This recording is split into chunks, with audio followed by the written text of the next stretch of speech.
حضرت فخر جہاں دہلوی بہت بڑے درویش تھے، سلسلہ عالیہ چشتیہ کا بہت بڑا نام، اور اس صوفی کے آپ حالات پڑھیں تو رب کریم نے بڑا ہی نوازا ہوا تھا۔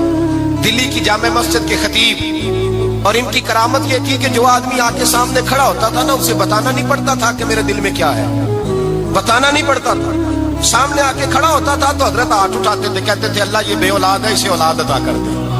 دوسرا آ کے کھڑا ہوا، خوشی نہیں ہو رہی آپ کو؟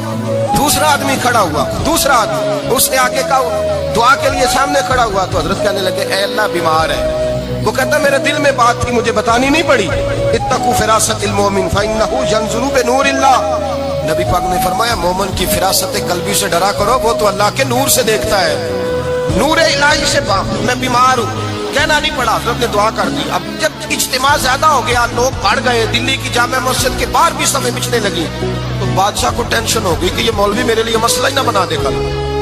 اس نے ایک سازش رچی، ایک طوائف تھی، اس طوائف کو کچھ پیسے دیے، کہنے لگے ایکٹنگ کرنی ہے، کہنے لگی فکر نہ کرے۔ جمعے کا دن تھا، ہزاروں کا مجمع حضرت کے پیچھے جمعہ پڑھنے آیا۔ حضرت جمعے کی نماز پڑھا کے سیڑھیاں اتر رہے تھے، سائلین کا رش تھا، ادھر بھی لوگ تھے ادھر بھی لوگ۔ حضرت جا رہے، حضرت نیچے اتر رہے سیڑھیوں سے، دائیں بائیں لوگ ہیں۔ وہ بی بی آگے بڑھی اور اس طرح اس نے گفتگو شروع کی جیسے بڑا پرانا جاننے والی ہے۔ پتہ کیا لفظ ادا کرتی ہے؟ السلام علیکم، وعلیکم السلام، کیسی طبیعت ہے؟ رات تو پھر آپ آ گئے، ملاقات ہی نہیں ہو سکی۔ وہ معاف کیجیے گا، اس وقت اس لیے آئی ہوں کہ آپ رات کو مجھے کھوٹے سکے دے گئے تھے، کھوٹے سکے، تو میں بازار گئی ہوں تو دکاندار نے لیے نہیں، تو یہ کھوٹے سکے۔ وہ جو دائیں بائیں لوگ تھے نا، مد و جزر ہونے لگا، جو پیار میں کچے تھے وہ تڑپنے لگے کہ ہمارا پیر رات کو کہاں ہوتا ہے؟ انہوں نے تو کبھی پوچھا ہی نہیں، ہم تو سمجھتے حجرے میں ہوتا ہے، یہ رات کو کہاں ہوتا ہے؟ کہاں ہوتا ہے رات کو؟ جنہ اندر عشق سمایا اونا نہیں پاج جانا۔ سارے ایسے نہیں ہوتے، جنہ اندر عشق سمایا اونا نہیں پاج جانا، پاوے سونے ملن ہزارہ آسانی یار بٹونا۔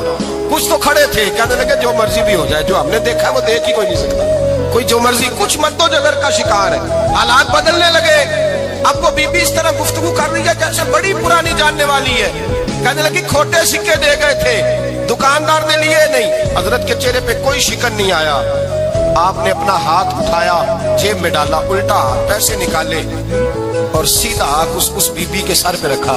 کہنے لگے بیٹی فکر والی بات کوئی نہیں، تم مجھ سے اصلی سکے لے جا، جا اصلی سکے لے جا، تیرا کام ہو جائے، اور فکر نہ کرنا، پھر بھی ضرورت پڑے نا تو آ جانا، میں اصلی سکے دے دوں گا۔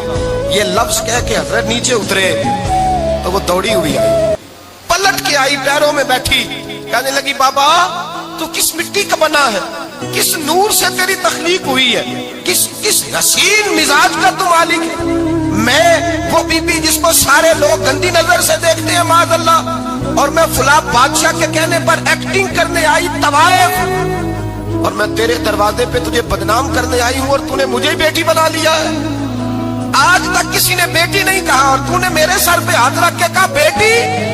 یہ لفظ کہے قدموں میں گری، اٹھ کے حضرت نے سر پہ پھر ہاتھ پھیرا، اٹھی، آنسو پونچھے، نقاب اوڑا، کہنے لگی اب میں دلی والوں کو بتاؤں گی کہ فخر جہاں کی بیٹی کس طرح کی ہوا کرتی ہے، اب بتاؤں گی فخر جہاں کی بیٹی کس طرح کی ہوتی ہے۔ فرمایا میرا مکان اب کسی طوائف کا کوٹھا نہیں رہے گا، میں اسے مسجد بناؤں گی، اب قیامت تک وہاں سے یا درود پڑھا جائے گا یا محمد عربی